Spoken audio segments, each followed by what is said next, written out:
graphing. Today we're just going to get a little more complicated. Nothing new information, but I just wanted to reiterate what we talked about yesterday and amp up the complexity a little bit because you know I love doing that. Okay, so we're going to graph the square root of x minus 2 plus 3, and we're also going to state the domain and range.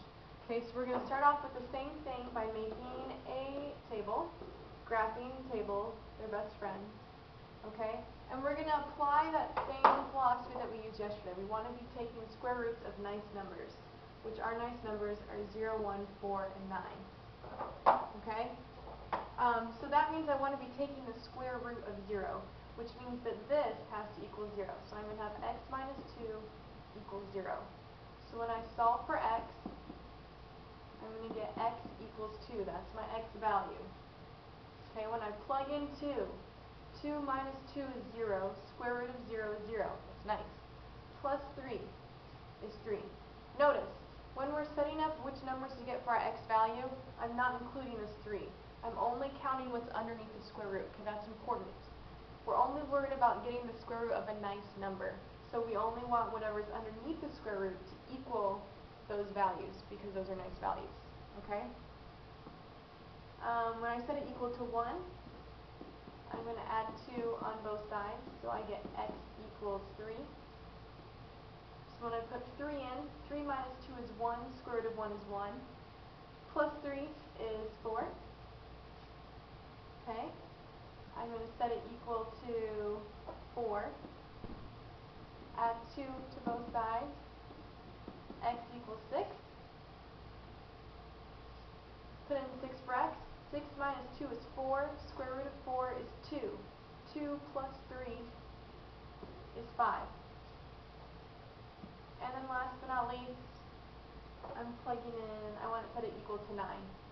So when I add 2, x is going to equal 11. 11 minus 2 is 9. Square root of 9 is 3. Plus 3 is 6. Okay, so now once we have our data, we can graph. Oh, I'm going to run off my table.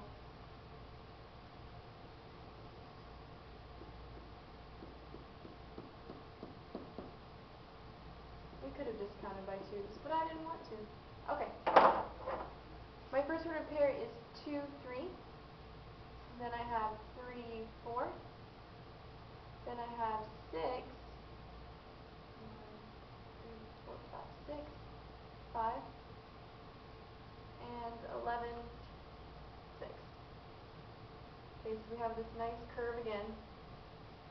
When I talk about domain and range, my domain is my x's and my range is my y. Oops, I don't want that.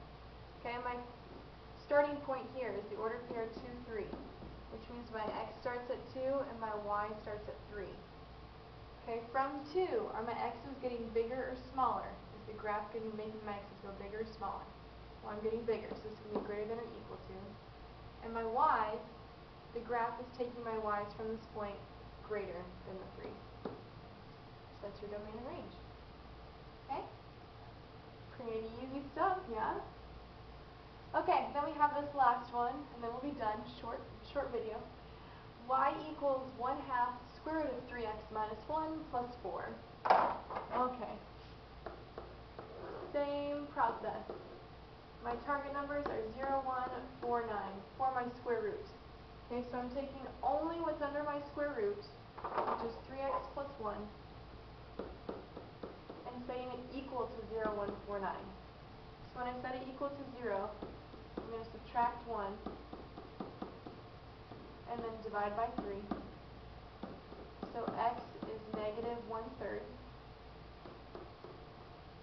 When I put x in, 3 times negative 1/3 is, oops, oh, it's a minus.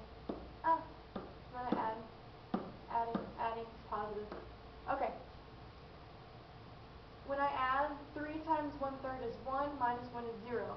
Square root of 0 is 0, times 1/2 is 0, plus 4 is 4. Notice I'm going in order of operations.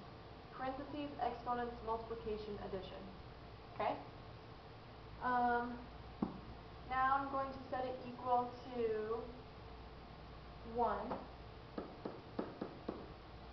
So I'm going to add 1 on both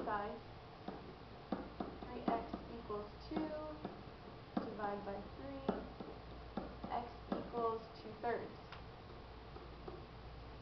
So I plug 2/3 in here. 3 times 2/3 is 2, minus 1 is 1. Square root of 1 is 1, times 1/2 is 1/2, plus 4 is 4.5. Or you can write that as 4.5. Whatever floats your boat. Okay? Now the next number I'm going to set it equal to is 4. So I'm going to add 1. I get 3x equals 5. Divide by 3.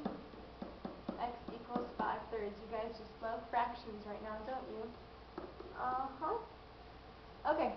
5/3, put it in for x. 3 times 5/3 is 5, minus 1 is 4. Square root of 4 is 2. 2 times 1/2 is 1. 1 plus 4 is 5. And then last but not least, I'm equal to 9. So I add 1. 3x equals 10. Divide by 3. X equals 10/3. If I put 10/3 in for x, 3 times 10/3 is 10, minus 1 is 9. Square root of 9 is 3, times 1/2 is 3/2, which is 1 and 1/2, plus 4 is 5 and 1/2, or 5.5. Okay? However you see it, it'll work. Okay, now I have these lovely ordered pairs. We love fractions. So we go 1/3. Actually, I wonder if I can do this. 3, 6, 9. Alright. So I go 1/3, 4. 2/3, 4.5. 5/3, which is 1 and 2/3, 5. And then 10/3, which is 3 and 1/3, 5.5. So we have very squished data points. What is my order pair that I start with? 1/3, 4. So when I talk about domain and range, my x starts at 1/3, and my y starts at 4. Okay, from here, my x's get bigger or smaller? They get bigger. And from here, do my y's get bigger or smaller? They get bigger. Okay? So a little more complexity, but still the same stuff as yesterday. Shouldn't be too bad.